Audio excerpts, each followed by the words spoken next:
compact derby is the wave of the future because everybody's still got a bunch of little cars around.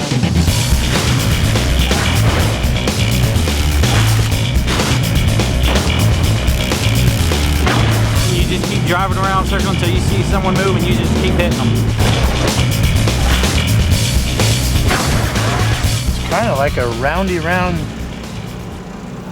crash up derby.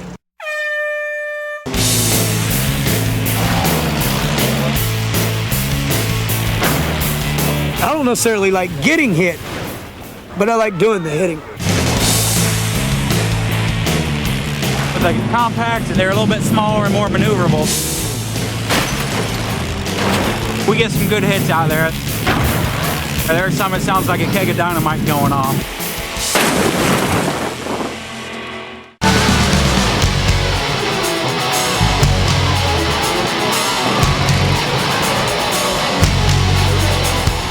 Chain race basically starts out as two cars chained together with a 20-foot chain. The back car, usually their engine doesn't run, it's just the front of the car is allowed to run. It's like being on an out-of-control roller coaster ride.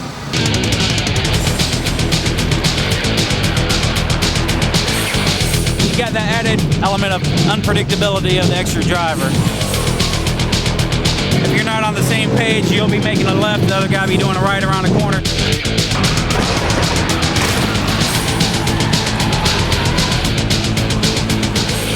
Tail car is like being on a kite string. If it's nutty, if it's crazy, it says on the shirt, Redneck Rodeo, and that's what it is.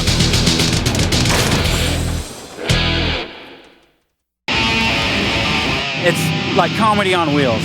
This is your chance to come out and be ridiculous, and everybody wants you to do it.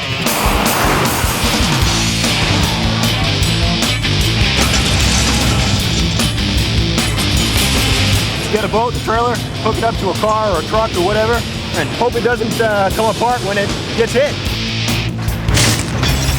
Anything can happen, and it is just pure, raw entertainment. The only rule is that you've got to cross the finish line in something that resembles a trailer to win. Yeah, it's dangerous. But is it really any more dangerous than driving down I-4 every day?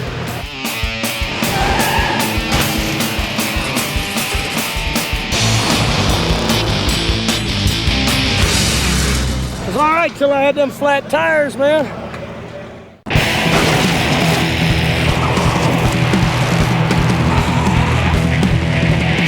Probably since the 50s have been running cars into each other. Anything is likely to happen out there. You can't predict anything.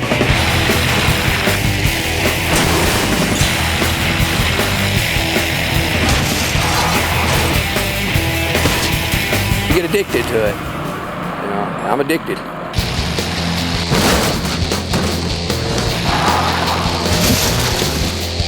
The harder they hit me, the harder I want to hit them. It makes it fun. Sometimes the impact just blanks your mind out.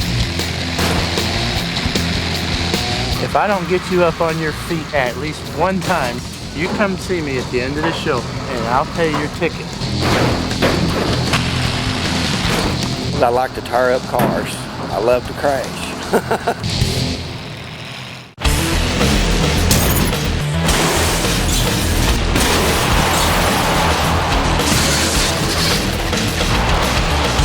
Anybody could jump into a derby car, but to be competitive, it's a completely different thing.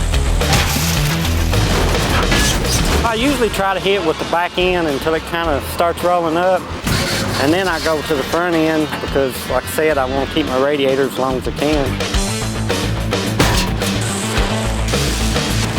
Sandbagging is when you are not hitting anybody. The ones that you team up against from the start are the sandbaggers. Because if you don't take care of them in the beginning, their car will be fine at the end when your car will be trashed. The strategy I like to use is once you hit a car, just keep on them. I'll keep smashing up stuff until the officials chase me in the corner and tell me to stop.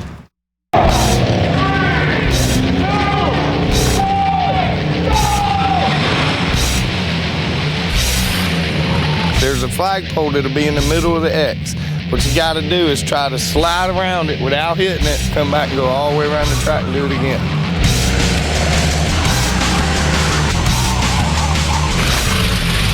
You got a car coming out, but you got a car fixing to go in. So that's the tricky part. Alright,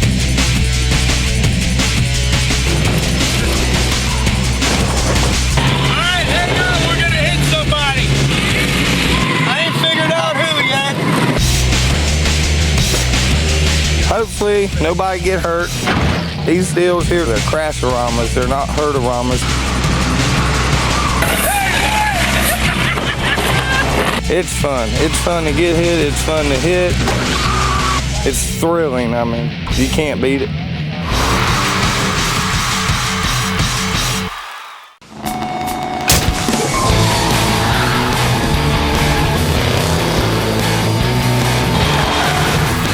If you think you're having fun in the grandstands, wait till you're out there. You hit the camper at 35 miles an hour and it goes everywhere.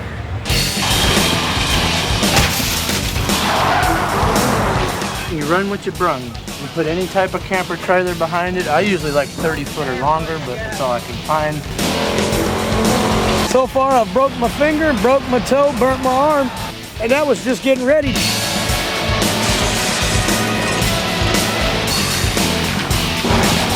They tell me don't come out here and go crash crazy. Well, what's the name of this show? It's right there on the bus, see it? Crash-a-rama.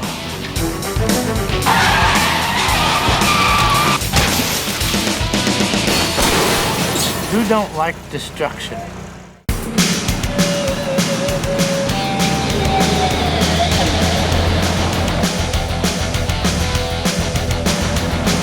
Bus racing is still pretty much an outlaw sport where anything goes. I think it takes an insane, crazy person to do this kind of race.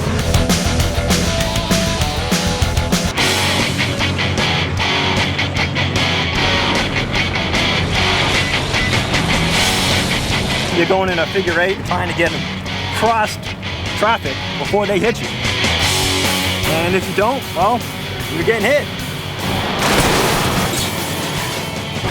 A lot of people, they just think they're driving a race car when they're driving a bus. They forget they have 30 feet behind them.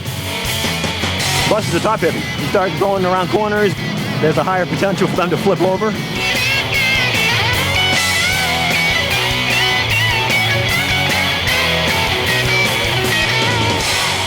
Only lost one mirror, not too shabby. The way car soccer goes is there's two teams. Well, it's basically like regular soccer, except for the soccer ball is a lot bigger and you're using automobiles. Here we go.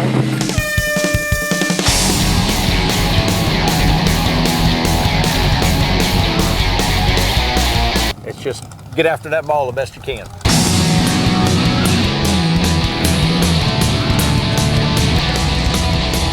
If you don't work as a team, you're not going to score. Back up.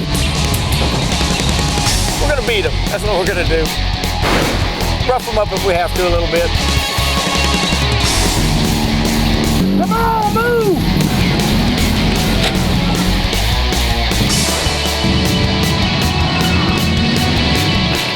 For me, it's an adrenaline rush. It's crazy.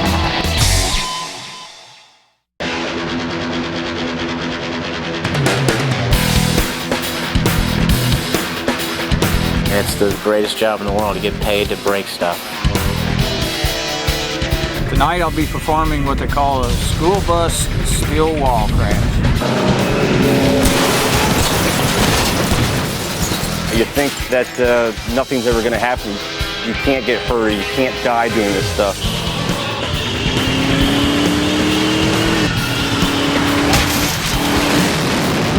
It does hurt every now and then to do this, but it's the job for me. We have to be perfectly lined up the ramp not to miss this bed of cars.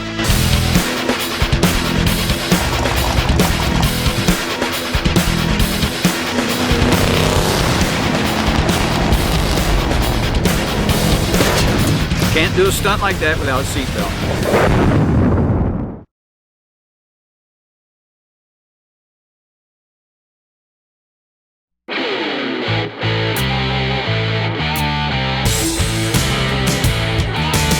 You ain't got to be no daredevil, but you surely can't be scared. Go!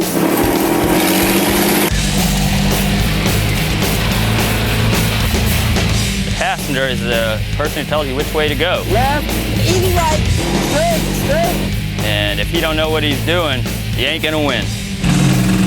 Easy right, left. Driving's funner because you're blindfolded and you don't know what's fixing to happen. Go, straight.